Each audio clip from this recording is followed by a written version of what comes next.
Hey, people. Hi, Hello. everybody. Hi, This is gonna Morgan. be fun. Hi, Um, Jason. Before we start this, I want to say the reason I needed to talk to you and everybody who's watching this is because I'd already been a big fan of yours for a long time and as a poet. And then I started kind of realizing, I remember I mentioned it in the book, you talk about growing up in the suburbs, and then your novel came out, and I was like, this is really one of the best. And I mean, I say this as a connoisseur of like stuff about teens in the suburbs. I mean, your book is literally one of the best.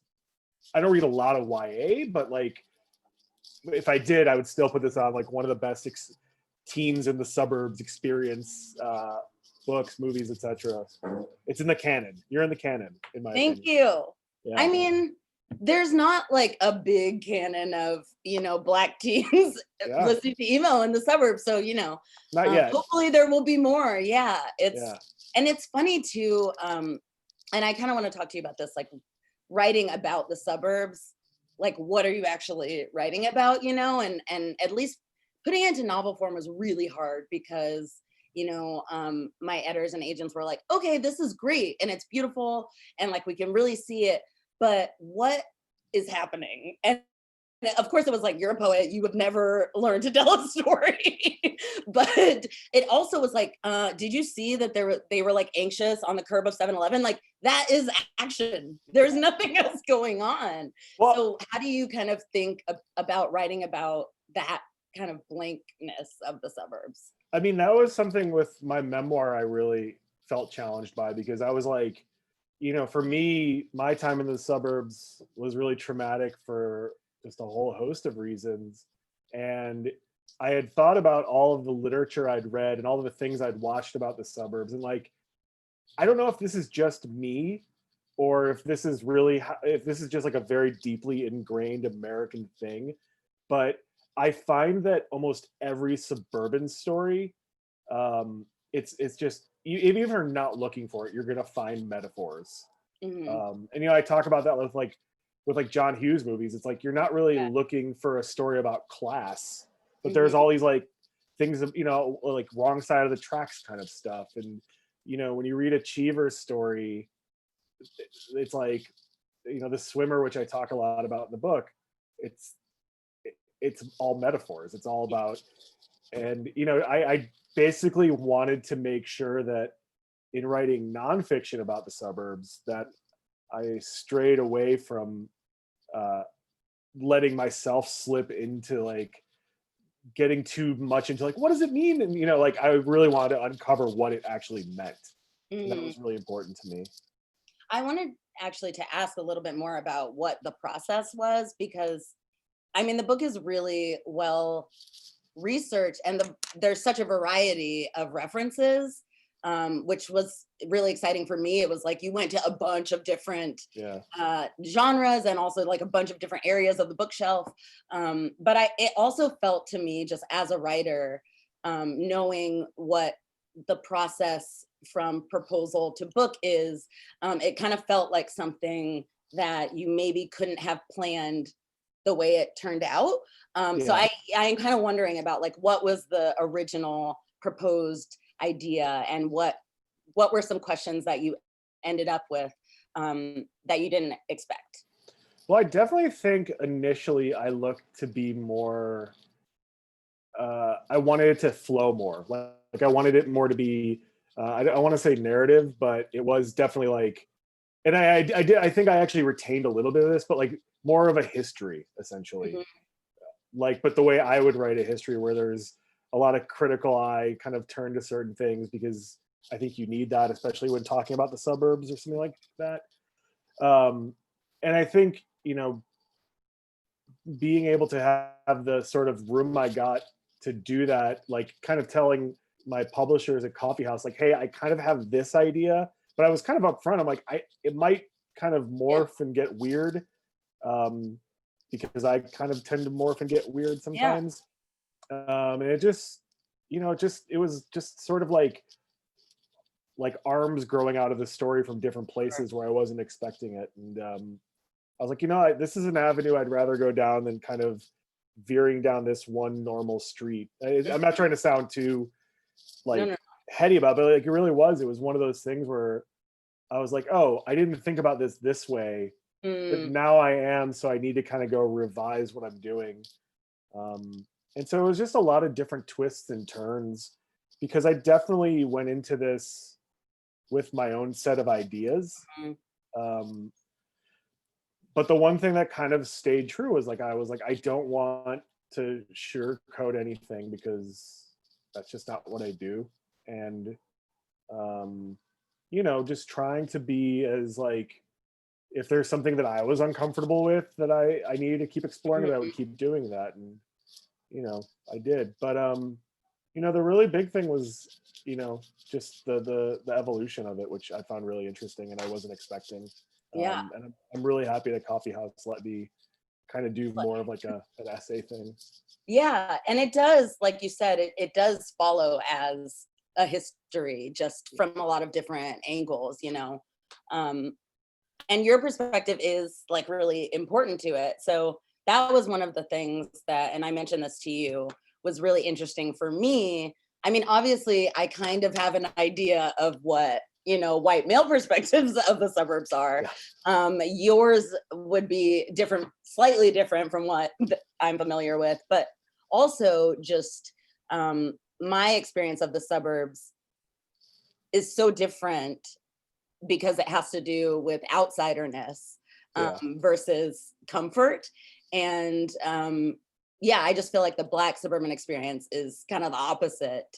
Um, and also, as we talked about, just like geographically, the history of the suburbs in the mid and east is so different than the history of the suburbs in California, where I'm from. And it's, you know, they were basically just built. So what, I guess, was it like thinking across, you know, the whole geography outside of your own experience and considering all of that? Well, luckily, I like to drive aimlessly, which is like definitely a trait I picked up living in the suburbs. You know, like that was like something that saved my life when I was younger, just being able to just get in a car and go places. But you know, I travel a lot for work, and I'd always squeeze a little bit of extra time out to be like, okay, you know, I want to go explore. You know, like I was saying to you earlier, like I kind of assumed Silicon Valley was like this, like just everything was like techie, and it almost basically looked like the fucking Jetsons or something. And it's a lot of suburbs. Um, you know, and that was like, okay, that's weird. And then, you know, just sort of seeing things like when I go to Arizona and I go to like the suburbs out there, and I would see just some of these like horribly built homes, and just like the sort of like, I don't even want to say the lack of, yeah, okay, the lack of taste, like the kind of just like throw anything up. Like there are some Roman columns and then some like mansard roof and some, it's just like somebody just threw up architecture on the desert. And you Mhm. know, and I'm not saying it's like better in other places, but like it was kind of, but then you'd go see some other stuff in those places, and I would be like, oh, there's little bits of this kind of culture here that I'm really interested in. And Right. you know, when I go to places like when I go around like Houston, like outside of Houston, you would see, you know, these very vibrant suburbs that definitely aren't just white people. It's um, Mhm. people from all over the world. There's a lot of Right. Indian people down there, a lot of Mexican American people, and I was like, okay, this is good. This Right. is slowly what we need, what we've been slowly seeing, but I think it's starting to speed up more. But Mhm. then the thing that really was interesting to me was, you know, I made a point to kind of try to understand as best as I could what other people's experiences in the suburbs were like. And I was really happy when I go to suburbs and I'd be like, oh, there's black people here, there's Jewish people here, there's Muslim people here, there's, okay, it's a little bit more diverse in these suburbs. But then what always interested me was the further you'd go out from the cities, the Mhm. like whiter and less diverse it got. So there was something about that there that I found interesting, like the suburbs closer to the cities. Um, you know, I was a little surprised. I don't know why, I guess, but that was kind of something that interested me a little bit. Yeah. And that it also has to do with, I mean, probably like the Great Migration and then on, this kind of the spreading, the Yeah. sprawl, if you will. But Yeah. I feel like, yeah, that is an interesting thing of cultures and like environments that have been there versus building something on top of. Um, and yeah, I've always just wondered, like, because where I'm from is like track homes basically, Yeah. like we Right. went to the model homes and then they build it, and like I go in my neighbor's house, it's literally the same but opposite, like the stairs are over here instead of over here, but it's like the same. And I always wondered, like, where does the template come from, and like who decided that this was like the perfect family home, and they all have like 2 to 3 bedrooms, and then the master, it's like set up for this imagined suburban family. And I've been thinking a lot about that now since I like live alone and I'm making my own space. But I guess, how do you see that template, and even in terms of like what's the interior design and that kind of expectation of what the proper suburban family life looks like? It's really funny you mentioned that, because like I talk about like a little bit in the book. My parents, like, they're like couple of years of actually being a married couple before everything blew apart. My aunt and uncle and my cousins lived right up the block from me, which always kind of felt like, now I kind of see it as like, oh, that's kind of that weird, like, haven't really left the shtetl or the Lower East Side sort of mentality, like sticking right by your family. Mhm. I mean, like, it was crazy how close they were. And I remember I'd go to their home, and it was it was like, we had this house that was like white, oh God, why am I totally blanking? Aluminum siding, basically, on the front. And it was like the nice house in the neighborhood. It was like, it was on the hill, and it looked, whatever. But then you go to my cousin's house, and they had this like cool brick facade, and it looked a little older, but then you go inside, exact same house. Like, I would always trip me up. I would be like, wait, what's going on here? Like, it is the exact same house. And you know, when I started to realize, I write about it a little bit in the book, but when I realized that part of the Chicagoland area that we lived in at the time, um, was developed by, the people who did Levittown, Oh, um, right. that was pretty shocking to me. I mean, I kind of got accused by some people for trashing Levittown, but I wasn't trashing Levittown. I was trashing the idea of Levittown, and that's where kind of this idea that we could just build a house Mhm. and put it here on this little piece of land, and that's it. You got this little house. Your neighbor's got the same little house. Mhm. Your other neighbor's got the same little house, and everyone's cool, unless you try to mess with like something that doesn't go in the neighborhood. Right. Yeah. Uh, and also, you can't be Black or Jewish, right? Yeah. And I think also like certain Catholics couldn't. I forget the rule, but it was like, I was reading a lot of these things. Like, I was going through like, reading a lot of history of properties across the country, and like I remember one town charter literally had like swarthy Europeans, I think was the term. So it was like Greek, like, it was like really funny. Like, I was like, man, this is some dark shit who they were trying to keep Yeah. out. But they're trying to keep out the swarthy Europeans. Like, what does that even mean? Just the acrobatics of like, or really like the think tank that went into figuring out how to word that Yeah. to like signify who they're talking about. Well, my grandma's family, they thought they had made it in America, and they were like, oh, we're gonna go join a country club, and Oh she, God. yeah, she kept the letters like until like the 70s. Like, there was one from like the 50s that was like, we appreciate your standing in your community, but it was literally like your race, something about your race, and I was like, damn, that's cold.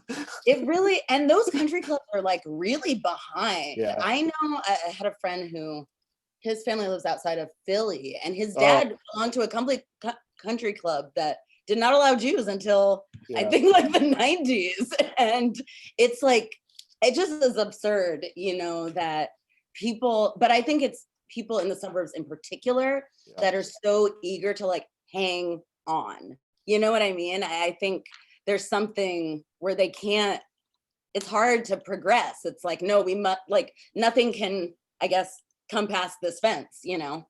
Well, it's really weird because like, you know, I didn't think I'd be like weighing in on like political topics so much when I started writing this. Like, I mean, I knew it'd be coming out around an election and I'd have to like, you know, talk about the suburbs and this and that. But something that really, and I also kind of like, you know, the minute Trump started talking about the suburbs, I'm like, oh, I kind of know where this is going. But something that really interested me was like, I mean, obviously I'm not even gonna get into him that much, but the rhetoric really reminded me a lot of like when I'd go back and like watch these speeches and read all this like Reagan stuff about like Morning in America, and like, you know, he was trying to sell this image of a different kind of past America that I think people were trying to hold on to that most people hadn't seen. And it's so weird because that I feel like that small town America at least is sort of baked a little bit more into the history, whereas the suburbs, only one generation has really had the opportunity to really kind of thrive in the suburbs, and that was the baby boomers. Yeah. And that was really weird to me that I don't know who else would want to hold on to that. Right. It's very particular. And it is like that same, like it's that same picture of the family from the 50s that gets moved till the 80s that, you know, they're all that, I guess that was the greatness that they're speaking of. Like, I don't know. But yeah, it is weird because it is like a small subset. And I don't know, it feels very out of fear. And it's true that like you don't automatically think about that when you're thinking about the suburbs, but it is like that's the root of the suburbs. Yeah, I mean it is. It's the root of the suburbs. I mean, if you know, was people who could afford to get out of the cities. You know, I always tell people, and they think I'm joking, but I'm like, the first true American suburb is Brooklyn Heights. And it still feels so suburban. Like, yeah, it does. It kind of does. Like, and actually, a lot of Brooklyn to me feels neighborhoody. Yeah. You know, and that's why I think, you know, I've stayed here throughout the whole pandemic. I think, especially the part of Brooklyn I've stayed in for the last almost decade, it feels, you know, I know all my neighbors already. I've only lived in this apartment a few months, and I know everybody in my neighborhood, and you know, I love that. But yeah, it's like weird because I don't think we've ever really kind of figured out what a suburb is officially. And that's been kind of, you know, we just kind of assume we know what it is. Sure. That's to our detriment in a lot of ways. Yeah, that's interesting. It's true because there are like suburban, I mean, Brooklyn especially, it's like, and Queens, you know, there's just a lot of little suburban areas, I guess, within a city. Oh, Queens especially. Yeah. I mean, like we're not Jackson Heights. I always go Jackson Heights because I think that's coming to America, but it's Forest Hills. Yeah. Like Forest Hills, you know, that to me, I'm like, this is like the poshest this is like this would be a suburb I would live in because it's like old houses and it's quiet out there too. Yeah. You know, it's like it doesn't feel like in New York City. Yeah, I mean, like America's greatest tennis court is there, which is like, I don't know how much more like suburban you can get. Right. Yeah. Yeah. So funny. I want to talk more about that, but I also want to talk about music because we can, and we don't, there's very few people that we can talk to about such particular music. Yeah. So. we were saying before we went on, it's like, you and I both love 90s emo, and we're really into jazz. Like when I think I posted like the Charles Mingus album, and I was like, everyone's just gonna be like, oh cool, yeah, and you were like really into it. I'm like, yeah, okay, Morgan gets it. I decided good idea, and I put on that record too. Yeah, I know, and I don't know what that is about, but it is very fun, and I think the suburb connection is also super fun. I do connect, like, emo to the suburbs. Oh yeah, absolutely. Yeah, and it is those, it's the driving around, like that's the soundtrack. And there is something about, yeah, being separated and kind of like trapped in this area, and also the frustration of going against the sameness of the suburbs. Yeah. Yeah, so I don't know, it's kind of fun, but it's also such an interesting thing, being just opposites of, demographic I mean, in all the ways. Also like soul, same soul. I Just very sad. I just like, it's like, I remember when people were like, oh, this is sad music. And like, when you're like, when I was like a teenager in the mid 90s, like people like, oh, emo nerd and like this and that. And I'd be like, this is great. I mean, like all they're singing about is like writing letters to their girlfriends and the distance between them and other people. And, like all these songs about these cities I want to visit. And I kind of think it's great. And like, that is like the one weird thing. I mean, I like some newer emo stuff. Like there's a lot of really good newer emo bands, but the stuff from like the 90s, it's like this sort of like last gasp of like Yeah. long distance romance and like dreaming of like a place that you can't actually see and people you don't actually know. And I don't think, it's easy to make fun of emo, but I'm like, I don't think you can really, you just don't do that these days anymore. No. You see everybody and you could, yeah. It also used to mean a kind of a different thing. And I also think it's important to, because I was in like mid 2000s. Yeah. So, but listening to that stuff, and I felt like more connected to that. It's less excited and more just like, this kind of like hazy noise rocky thing. Yeah. Because I don't know, it also feels particularly built into like the garage, Right. which feels also very suburban of just like hanging out. I don't know. I mean, there was a kind of, I was kind of like the Vans and what's the a Warp Tour, like that was kind of like my era. But I was like, okay, Sum 41 is like corny, but I was like going to the skate park and that was like the backdrop of that soundtrack.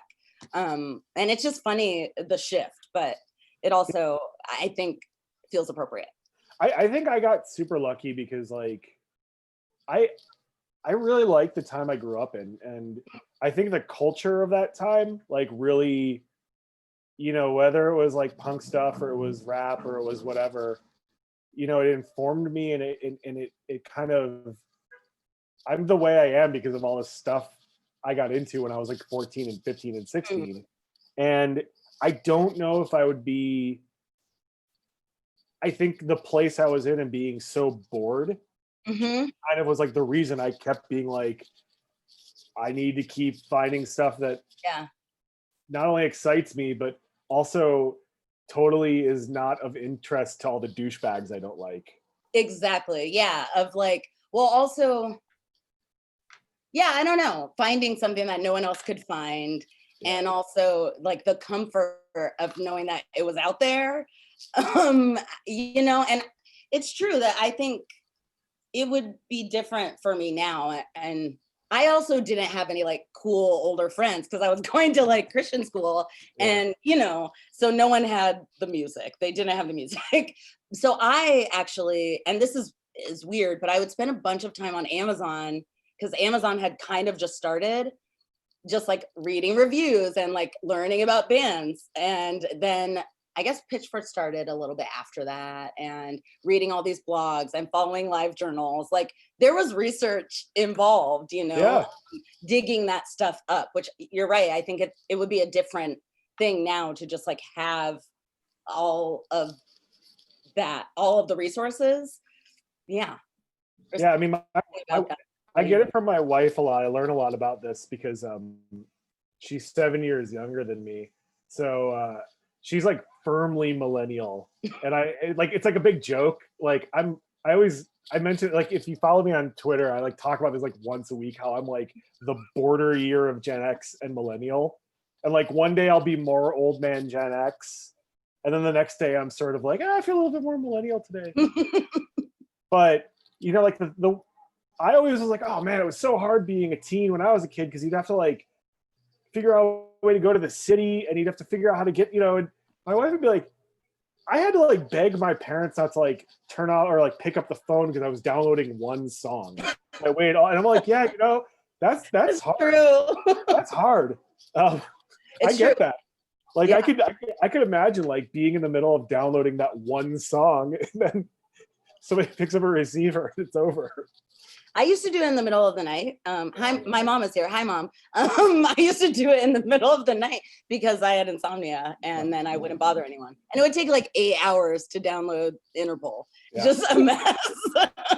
Well, like my favorite thing was like I would get like I remember. So I started getting into punk when I was 13. So that's about 1994-ish, and I remember like by like 1995, all the kids I hated were like, oh yeah, Green Day, and I was like, no. And so I'd start looking for other things that I could call my own. And then and being super cool, it means I hung out in the libraries a lot. And so I would like, so I would like kind of, I remember I'd be going through like the cassette tapes and the like the old like LPs that nobody touched. And I didn't have a record player at the time, but I was still like fascinated. So like I'd find like old jazz albums, or I'd find old classical albums, and I remember that was like something for me and nobody else, because nobody cared about that stuff. So you know, and then I started kind of like being like, oh, I need to keep finding more stuff that can kind of keep me busy, and that's how I started like taking all these like treks into the city and like going to like Record Exchange and like all the Salvation Armies and being like, oh, now I'm into like old like 50s blues albums, and now I'm into old soul albums, and it just anything to fill the time. Yeah, and also to just like connect to a thing when you're busy, just like hating everything around you. Yeah, so fun. And it's funny also, like we would go to our thrift stores in our tiny space, and then we would come to LA.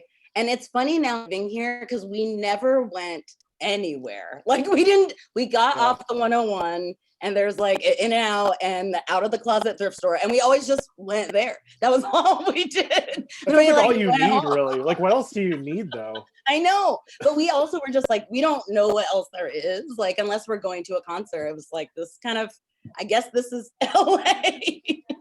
And it was enough. How far from LA were you? Like it's an hour and like 15 minutes. So that's about like how far I was from Chicago.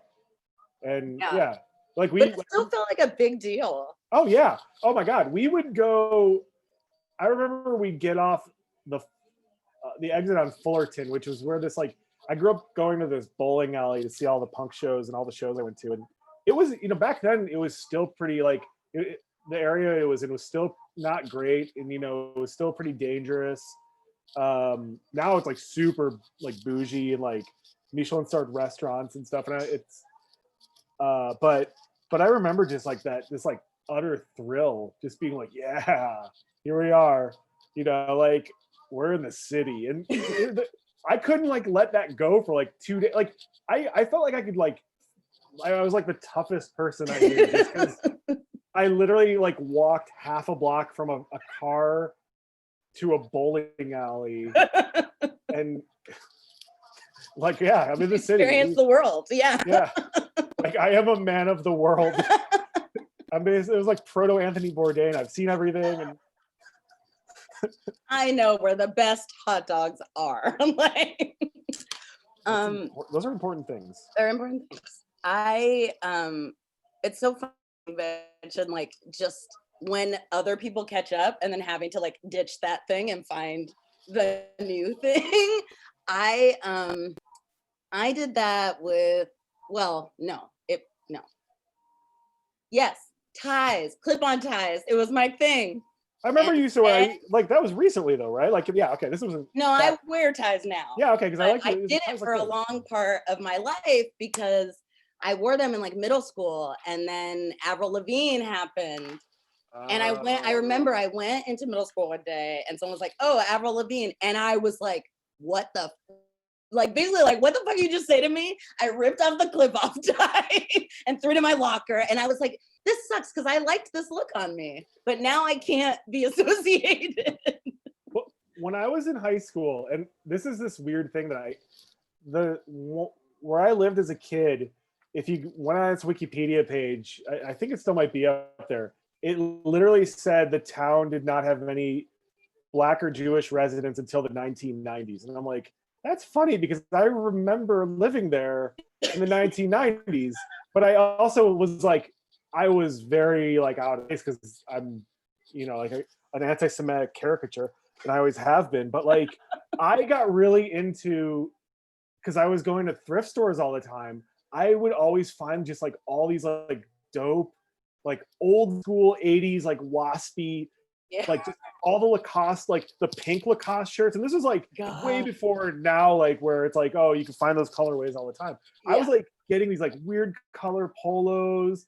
And my friend and I would like go to school, and my hair was like really super curly, but I would try to slick it back. We would be kind of like, we would like find like boat shoes, and we'd be like wearing like all this like weird, or we'd like wear like boat shoes and Jankos and stuff like that. Cause we thought it was like really ironic to be like, hey, check it out, you waspy jerks. We're like, and like, I don't know, like 10 or 15 years later, I moved to Brooklyn, and like my friends and I are all like wearing boat shoes and Lacoste shirts, and I'm like, damn it. Like very claimed. Yeah. I thought I was so original back then. Like I remember like when Vampire Weekend showed up, I'm like, oh yeah, this is cool because I get this. They're taking the piss out of this. And then everyone started doing it, and I'm like, damn it, damn. Yeah. Had it so good in 1996. It's true. Everything was still original. Yeah.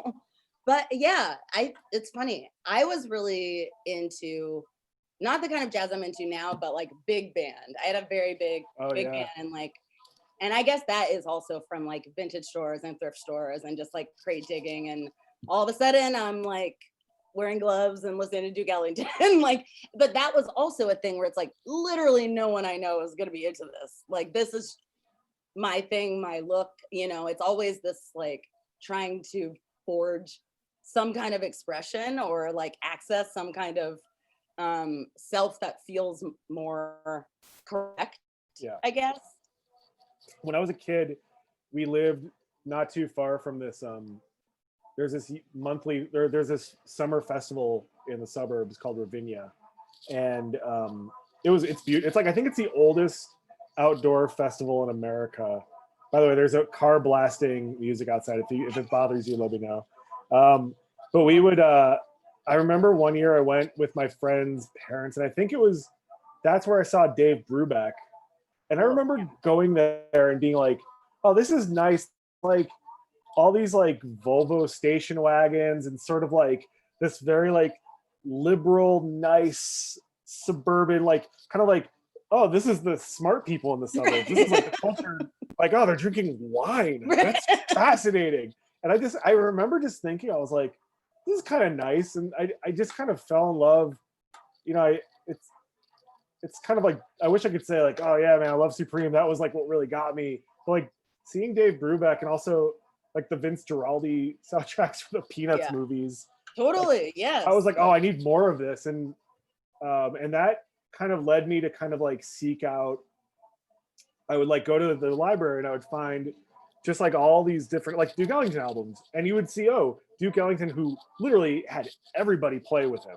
Everyone, yeah. But you wouldn't, when you're a kid, you don't really know that. So you just see all these names, and this is the same thing I would do with like punk albums. Mm-hmm. You'd open up the liner notes and you'd see the bands they thanked. Yep.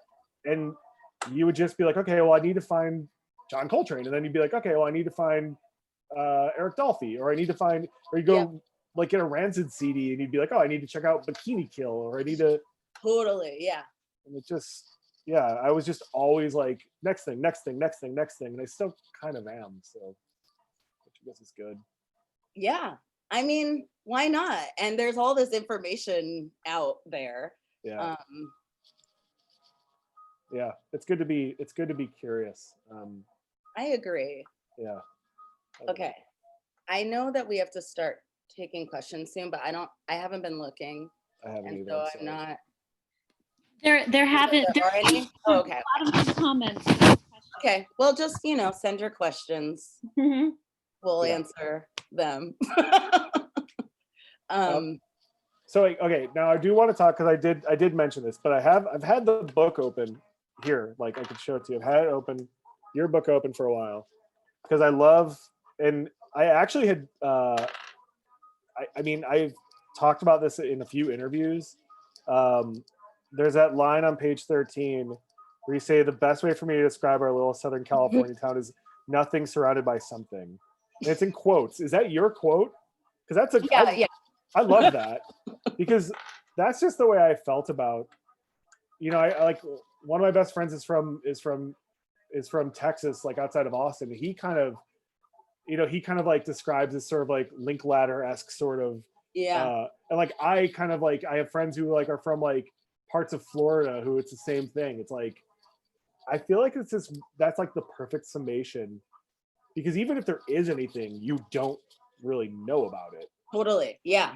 Because That's, you're on your street or whatever, It's true. And it is like the suburbs it's a place outside of a place. Like you're defined by your approximation to another place. yeah. And that's not, that's something you learn early, but certainly when I went to college, like I was in New York and no one knew, anything about California. Yeah. They kind of were like, even if I said Los Angeles, people are like, where is it on the state? Like, I don't know. People kind of aren't sure. But so I learned to kind of say what cities are closest to me and like how long it takes to get there, which is just an interesting way to answer, where are you from? I'm from somewhere by somewhere else. I just normally, unless people are from Chicago, I just tell them, I'm like, I grew up and down the lake, because that's basically the best way to describe it. And usually they understand that, or they think I'm being weird, but that's just, my parents were divorced, so it's like, that's what you get. Yeah. I literally lived in like a dozen houses, like growing up. So yeah, I don't know. That's kind of fun. Yeah. Okay. How does our suburban upbringing show up in our adult lives? You want to go first? I guess I have only just gotten over my like resentment against the suburbs. Obviously I had this like, I'm trapped and like no one understands me and all that stuff. And then I moved to New York as soon as I graduated, basically, to go to college there, which it was also like I went to Columbia, so I not only went to New York City from my tiny Christian school, but I also went to like very sophisticated people. Like that's like peak New York City. Weekend was still there when I went to Columbia, and it was also like these kids who were like, it's like Gossip Girl for real. I'm like, you guys been doing cocaine for 10 years, like what's going on? And so there is like this class thing also, and I guess I knew, but it was a weird way to kind of like discover how provincial or whatever your view of the world had been. So yeah, I felt a little bit of like resentment because I felt like I missed out on stuff because I was just like on the cul-de-sac. But I, a few years ago moved to LA from New York, which I feel like is moving to the suburbs. No one would think that except for someone that came directly from New York, but it is, it's super quiet, and it's taken me a minute to get used to it, but it really suits me. But when I first moved, I found myself being very angry, woken up by birds chirping. And I had to tell myself like, yo, how much of an asshole are you that you're like, oh, these birds chirping and the sun shining through my window. This is bullshit, So, but now it's nice to like breathe and not hear stuff all the time. When we go to my wife's parents' house in Connecticut, we literally have to sleep with a noise machine on because it's so quiet. Like Emily will always, she loves to make this joke at the end of the year when her Spotify thing shows up, and it's like all you've listened to is a noise machine. Because it's just like she travels a lot. She's like, I just have to hear noise. But for me, like it's definitely like the driving thing. I mean, I hate how much I like driving, but it's very meditative for me. I don't do it all the time. It's basically like smoking for the environment. It's like being in a car. It's like I shouldn't do it, but it's so enjoyable. And then I think honestly, like this is so. I don't know if this is more like dad-esque or suburban-esque, but like we got our new apartment a few months ago, and we have our own roof space, and I got a grill, and I have become. I don't know if this is like a suburban thing, but I've always remembered like grilling. All the grilling I did was in the suburbs as a kid, and I take that shit so seriously. It's like I get the good charcoal. Yeah. I'm like cleaning my grill, and like Emily tries to like tell me what to do. I'm like, get out of here. This is mine. This is my place. This is my area. Like if you got me like a kiss the cook like apron, I would totally wear it like for real and not, so I think I don't know if it's like a little hobby of mine, but I definitely think that's something that I think I learned the sort of joys of just grilling from growing up in the suburbs. Yeah. There are like particular, I don't know, like it's just a particular lifestyle, and you kind of do get used to those things. I had a lot of trouble when I first moved, figuring out where to cry because I wasn't driving. And that used to be the thing. Like if I needed to leave, and cry in my lunch break in my car, or, I'm angry with my parents, I just need to go drive around for a while. I think my brother and I maybe only had serious conversations in a car, just like on a drive. It's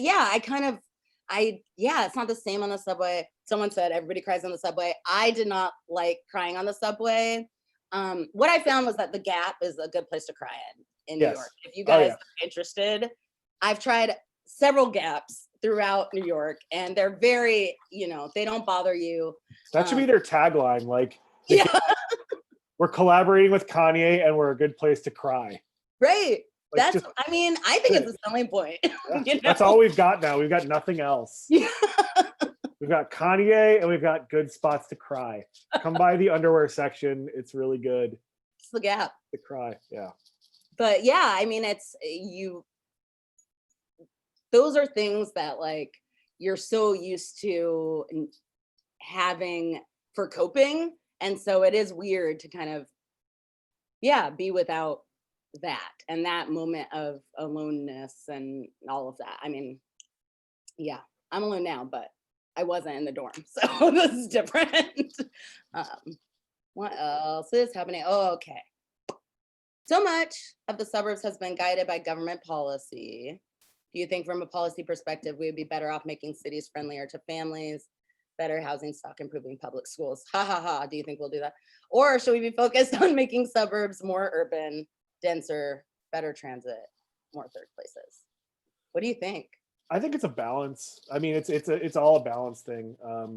I think so much emphasis has been put on this idea that there's like a suburban lifestyle. And I think, again, it goes back to us not really having a clear definition of what the suburbs are and who lives in the suburbs. So on one hand, I do think there are a lot of initiatives. Cities aren't perfect by any means. I just choose to live in them for a bunch of reasons, but because mostly I'm a masochist, that's why I stay in New York. But I do think, there are a lot of initiatives that I do see in the cities that I think could be applied to the suburbs, especially like, and I'm not speaking for New York right now because I feel like our current mayor has just done a shit job on so many different levels. But, we're starting to see a lot of the problems that we've had in that have traditionally been thought of as city problems, like drug use. You go up to New England now, And I mean, everywhere you go, there's like an ad for painkiller addiction. Yeah. You know, and when I was a kid, it was, you go into the city, you're gonna get addicted to crack. Right. Yeah. You step over the city lines, and you're a junkie. And poverty is really bad in the suburbs now, which is something we don't talk about. Mm.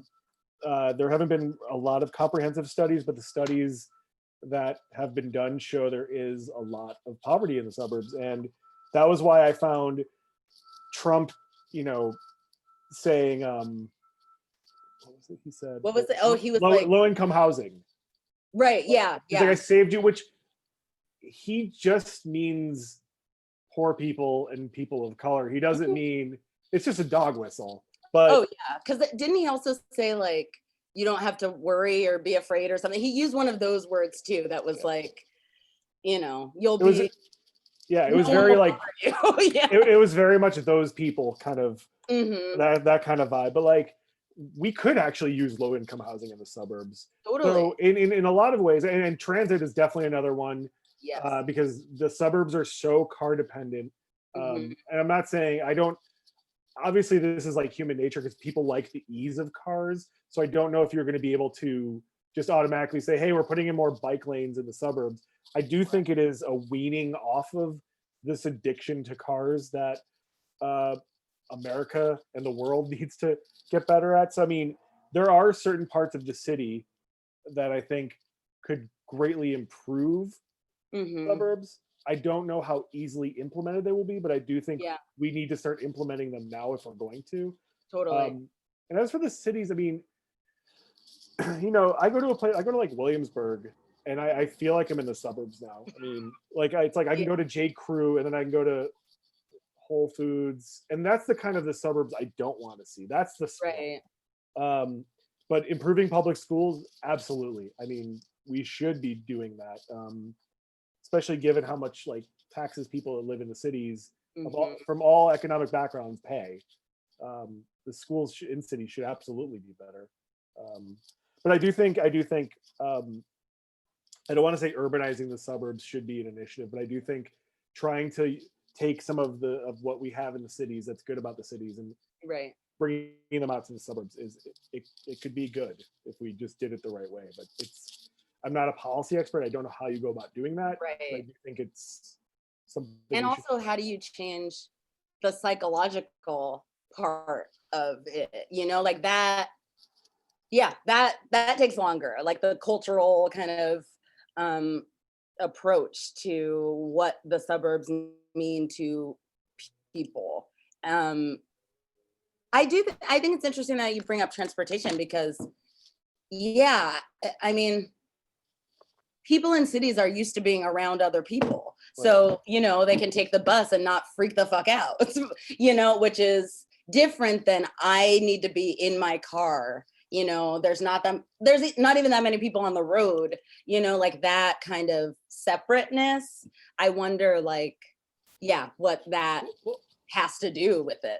I mean, a lot of people, and I didn't mean to do this purposely. I do talk about loneliness in the suburbs, but I talk about Olivia Lang's book about the lonely city, which Mhm. is amazing, and everyone should read that book. But something that a couple of people have pointed out to me, and they also said in relation to my first book, also they're like, you really tease out a lot of the loneliness of the suburbs, Mhm. and I was like, I didn't. That's not on purpose, but the thing is, it's just like they are by design isolating and lonely places in a lot of ways. Mhm. Like you don't see. I mean, I'm not. You know, what's that saying about you could live in a city or you could live in a building in a city for 20 years and never know your neighbor's names. It's Right, like, yeah, right. sure, but you know, I look at it like this is a very like PBS child sort of way of looking at things, but you couldn't. I don't know if you could have Sesame Street in the suburbs.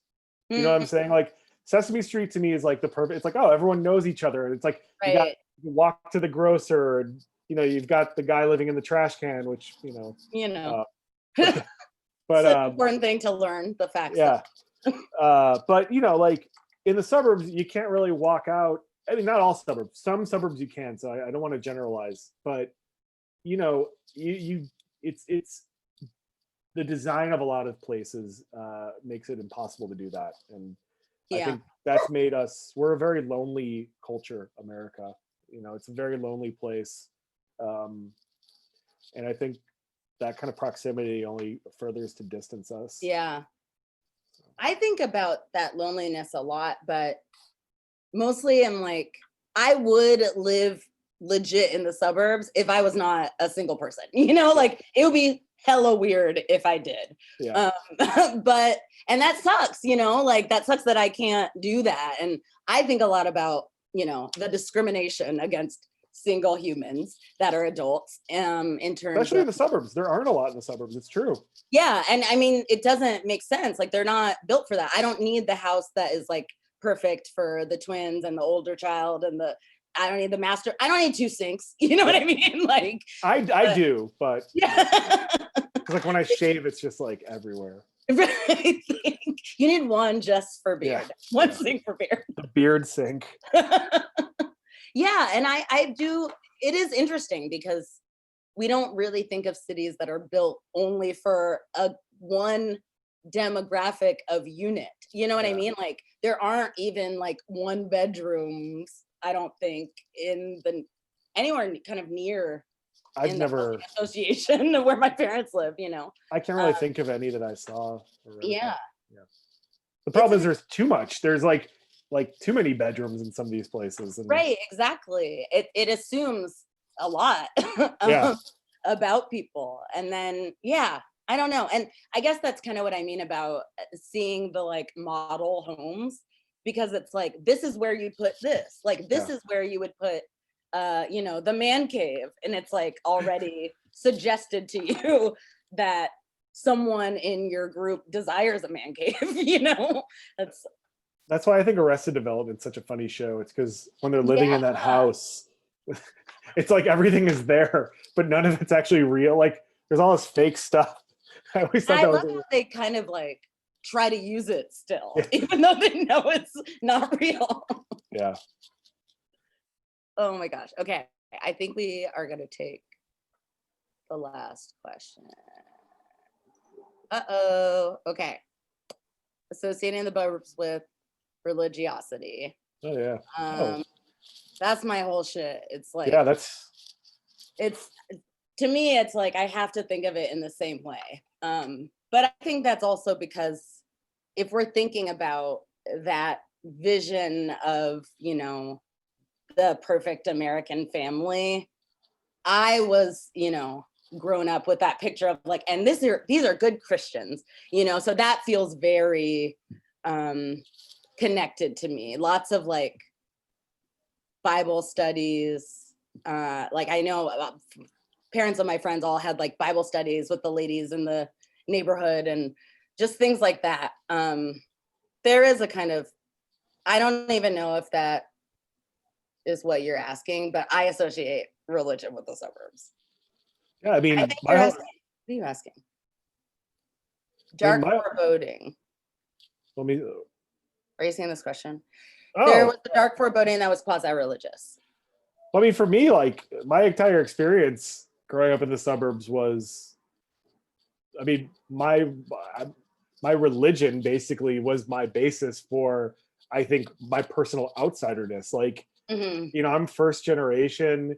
You know, if I had friends who would come over to my house, they'd be like, "What language is your family speaking?" And actually, I always did. I sometimes didn't know because they spoke Yiddish and German and French, and then my stepmom is from Peru, so she spoke Spanish, and I'd be like, I don't know what they're speaking, man. I can't even tell you. But I mean, I think personally, I'm very. I think the reason I'm the way I am, that is very like talkative about my being Jewish, is because it was so like, first it was ingrained upon me pretty early on that like I'm very lucky to be here, because most of my family is not. They were killed long before I was born, and the suburb that I was born in Skokie, Illinois, which is what I consider my hometown, you know, is very, its most famous like historical moment was when because it had such a big Holocaust survivor population, was like a few years before I was born, the Nazis tried to march down Main Street. It became this whole huge thing. And, so like my personal, I'm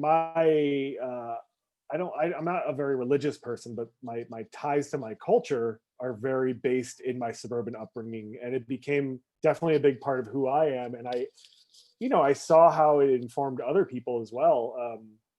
But I also think like living in the cities, again, speaking to my own experience, people are asking me, there's in the Hasidic parts of the city right now, there's like these riots going on. Yeah. And like, I don't know, I'm not Hasidic, I can't really tell you. I think I think it's kind of crazy, but you get religious fundamentalists everywhere. And they all terrified of all of them. Definitely don't want to be one, but there is something about the religion of the suburb, like the idea of like the suburbs as a stand-in for religion. I think there's something about like, this is the good life, right? This is Shangri-La, like it was sold as that. I mean, you can go back and look at a lot of like 1950s developments, and they use terms like heaven on earth and stuff like that. And so I mean, there is definitely a very religious component to it, and there are still some towns in America that they're predominantly one religion, and if you're not that religion, there are so many churches where I'm from, but they're not like, there's one there might be one Hindu temple and everyone's like, ooh, what's over there? Like, it's really, there's like a church on every other corner. And it feels like that is also built into how the houses are built, like everything is kind of, there's an approximate church nearby. Yeah, I mean, like, just like different kinds of Baptist. I think for like, especially like when you're talking about like, for certain, like I know like a lot of, like I live right next to a mosque, and like all those guys that come out to pray, they all are around here because they just walk over there and they do their prayer. So I'm like, oh, there's that community around here. And like when you're talking about Jews, especially like Orthodox Jews, to get to synagogue on Shabbos, you're not supposed to drive. Yeah, you have to be able to walk. So, I mean, the suburbs aren't really conducive to that sort of lifestyle. So I mean, if you're leaving out these, those are two, I mean, Islam is a huge religion. If you're sort of being like, hey, sorry, you can't walk to where you have to pray, right, that's leaving out a lot of people. So, yeah. Jason, Morgan, thank you so much for this wonderful conversation. And thank you guys. Thank you, Jason. Thank you, Morgan. This was so fun. I really appreciate it. Thanks for all of y'all who are here and had your own suburban experiences. Yeah. It's great to see the nods and agreeances. Thanks for going through that. Yeah. We appreciate it. And also, buy this book. Buy this book and all of Morgan's poetry. Thanks, guys. Good night. Thank you, guys. Thanks, Maris. Bye.